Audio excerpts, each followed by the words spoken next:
It's the 18th of June, and this is the Bullhorn, sharp, clear, and market-ready. The mood in global markets has soured. Stocks have slipped, oil prices are climbing, and safe havens are flashing as investors recalibrate around one dominant theme: geopolitics. The escalating standoff between Israel and Iran and some rather fiery remarks from President Trump are fueling the shift. Let's get into it. US stocks ended Tuesday firmly in the red. The Dow shed nearly 300 points, closing 0.7% lower. The S&P 500 dropped 0.84%, and the Nasdaq slipped 0.91%. The catalyst: Donald Trump. The president stunned observers by storming out of the G7 summit in Canada, warning civilians to evacuate Tehran and threatening Iran's supreme leader in all caps on Truth Social. He later met with his national security team in the White House Situation Room, while the Pentagon began repositioning assets across the Gulf. French President Emmanuel Macron tried to cool nerves, suggesting the departure wasn't about a ceasefire. Trump contradicted him almost immediately, saying any reports of outreach to Iran were false, and then floated sending J.D. Vance or real estate mogul Stephen Witkoff to negotiate. But that seems far from likely now. Crude prices surged. Brent jumped more than 4.5% to just under $77 a barrel, while West Texas Intermediate hit $75. That's partly due to fears over the Strait of Hormuz, but also because two oil tankers collided and caught fire off the Emirati coast. That double whammy lit a fuse under energy markets and sent airline shares reeling. In London, BP climbed 1.7% and Shell added 1.4%, but British Airways parent IAG dropped almost 4%. Wizz Air and EasyJet were also sharply lower. And while oil bulls are in charge today, a longer-term perspective from the International Energy Agency suggests that could change. The IEA expects global supply to outstrip demand significantly through 2030, forecasting peak demand as soon as 2027 thanks to electric vehicle adoption, changing energy habits in the Middle East, and shifting industrial trends.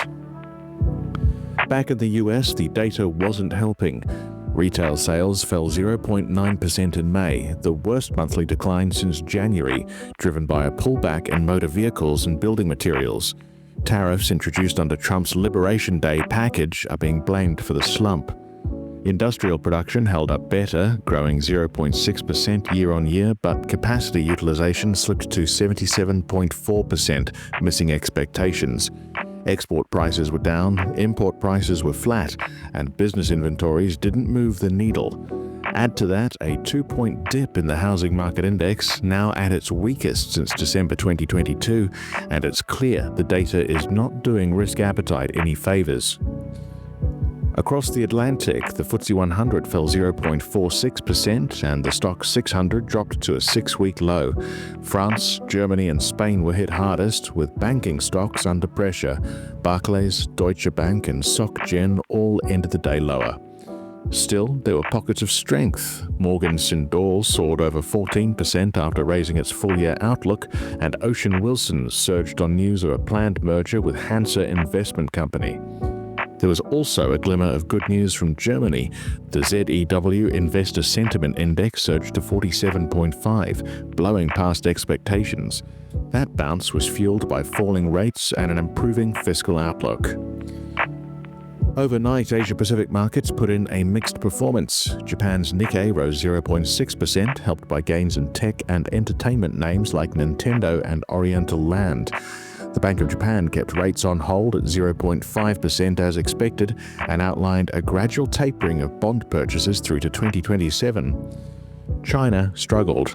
The Hang Seng slipped 0.3%, mainland indices were flat to lower, and telecom stocks were battered.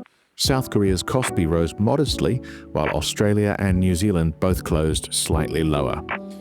On the trade front, Trump failed to reach a deal with Japanese Prime Minister Shigeru Ishiba, putting Japanese exporters at risk of a new wave of US tariffs come July.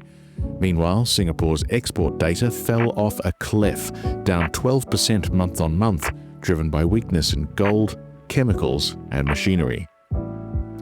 And finally, amid all the drama, some diplomacy did succeed. Trump and UK Prime Minister Keir Starmer inked a post-Brexit trade deal at the G7, a breakthrough that lifts US tariffs on British steel and cuts levies on car and aerospace exports. It's the first formal agreement under Trump's new trade doctrine, and it gave the FTSE a bit of support despite wider risk-off sentiment.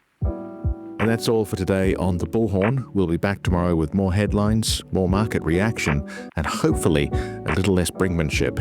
Thanks for listening. Stay sharp, stay clear, and stay market ready.